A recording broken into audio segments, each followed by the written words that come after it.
আচ্ছা, আপনি কি জানেন এমন একটি দিন আছে যেদিন রোজা রাখা শুরু করলে নবীজি সেই রোজা ভেঙে ফেলার আদেশ দিতেন?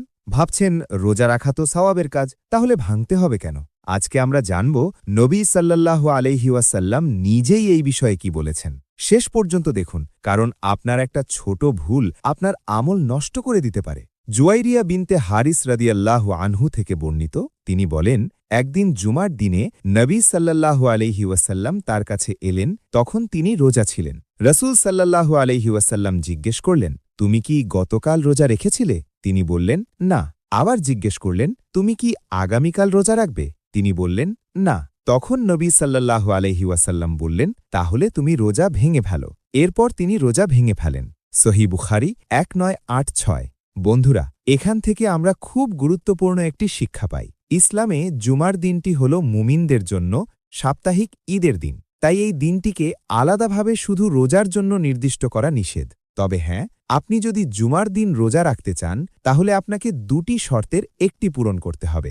এক, হয় আগের দিন অর্থাৎ বৃহস্পতিবার রোজা রাখতে হবে, অথবা পরের দিন অর্থাৎ শনিবার রোজা রাখতে হবে। সহজ কথায় জোড়া মিলিয়ে রোজা রাখতে হবে। নবীজি সাল্লাল্লাহু আলাইহি ওয়াসাল্লাম চাননি আমরা জুমার দিনটিকে খ্রিস্টান বা ইহুদিদের মতো কেবল এক দিনের বিশেষ উপবাসের দিন বানিয়ে ফেলি। এটিই ইসলামের সৌন্দর্য। সব কিছুর একটা সুশৃঙ্খল নিয়ম আছে। এখন আপনাদের কাছে আমার একটা প্রশ্ন, আপনারা কি কখনো না জেনে শুধু শুক্রবার রোজা রেখেছেন? অথবা আপনার পরিচিত কেউ কি এমনটা করে? কমেন্ট বক্সে অবশ্যই জানান। আর আজকের ভিডিওর চ্যালেঞ্জ হল, আমরা কি পারি না এই সুন্নাহটি সবার কাছে পৌঁছে দিতে?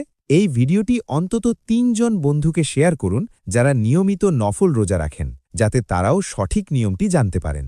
কারণ নবীজি সাল্লাল্লাহু আলাইহি ওয়াসাল্লাম বলেছেন, যে ব্যক্তি ভালো কাজের পথ দেখায় সে ওই কাজ সম্পাদনকারীর সমান সওয়াব পায়। ইসলামের প্রতিটি বিধানের পেছনে কত গভীর হিকমত লুকিয়ে আছে, তাই না?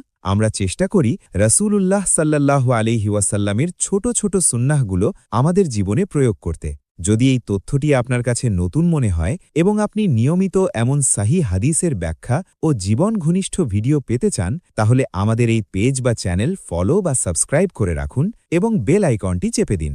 লাইক দিন, শেয়ার করুন আর ইসলামিক জ্ঞান ছড়িয়ে দিন। দেখা হবে আগামী ভিডিওতে ইনশাআল্লাহ। আসসালামু আলাইকুম ওয়া রাহমাতুল্লাহ।